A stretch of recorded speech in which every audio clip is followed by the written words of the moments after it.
Hey guys, it's Maureen. I just figured today I'd talk a little bit about upcoming appointments, appointments that I've already had, and a little bit about support group meetings. So I'll start with things that I've already done or like appointments that are coming up as well. So far, I've seen the surgeon. I saw him on the 15th of May, or sorry, the 5th of May. Anyways, I saw him on the 5th of May. Basically I got to tell him a little bit about myself, a little bit about my history. He's going to send me for some tests as well. But he also said that on my part I had to make a little bit of effort, and that is totally okay with me. So far, I have made an effort. We got a swimming pool, so I've been swimming every single day and working my butt off in the pool. And then I have also been counting my calories. I'm trying to keep my diet under, like, between 1,200 and 1,500 calories a day. So no more fast food, no more junk. And I'm actually doing fairly good at it. And so far, since the 15th of last month, so just under a month now, I've lost 23 pounds. So that is a big surprise to me, that I was in the 370s today, and I just about flipped my whatever. Anyways, I stood on the scale and it was 377.9, and I just about freaked. But anyways, I'm very excited about that. So I've been making my effort, and I got a phone call not too long ago. They'd made an appointment with the internist. So I went and saw the internist actually last week. And what he does is just like almost like pre-surgery tests. So he sent me for blood work. He also sent me to for a urine sample.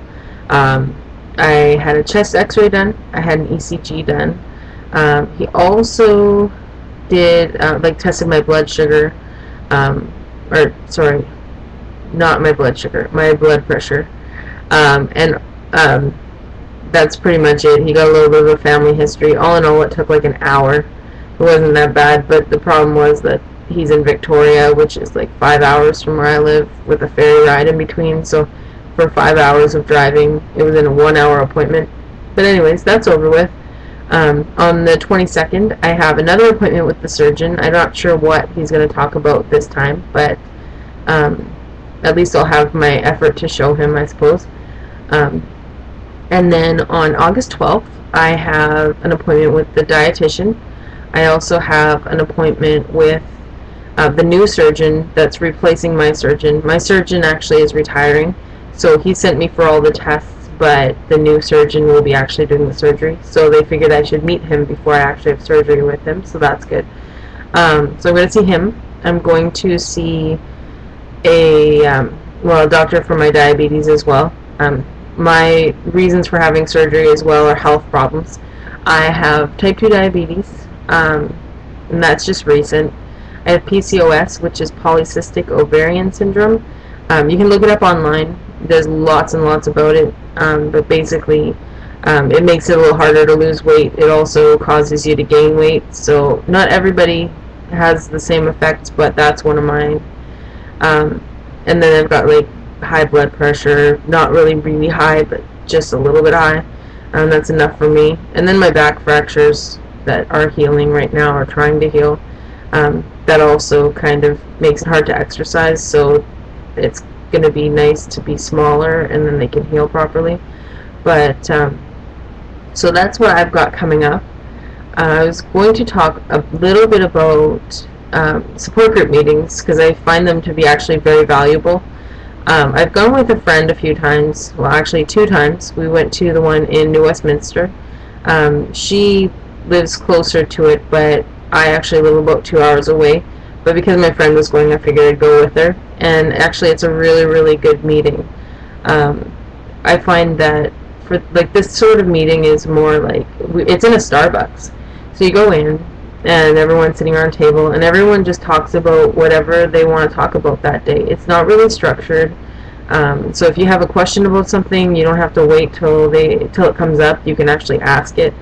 But you go in, and there could be 3 conversations going on at the same time. Last one was great because they had someone who's had surgery and lost all the weight, and then she went and had plastic surgery to get her body just the way she wanted it, and it's amazing. She looks awesome. So it was kind of a nice encouragement to get to see that. She had before pictures with her and that sort of thing. But there's always something that you can get from it. I mean, everyone there are so many different ways to get this surgery. Like some people go out of country to the U.S., or they will go somewhere like Mexico to get it done for less. And so you get to meet all kinds of people and hear about all different surgeons and the processes that people go through. Like my specific surgeon doesn't do a scope. A lot of surgeons do the scope, so it's kind of just it's different no matter where you go. But it's kind of a nice meeting, and you get to see what other people are going through, and that's pretty awesome. Yeah, and I guess that's all I was really going to talk about. I just think that the support group meetings are really, really helpful and really, really important. And I think that all people that are getting the surgery should go before and after, because you get a wealth of information and it's quite handy. But anyways, that's all I was going to talk about. So see you later, guys, and have a good night. Thanks. Bye.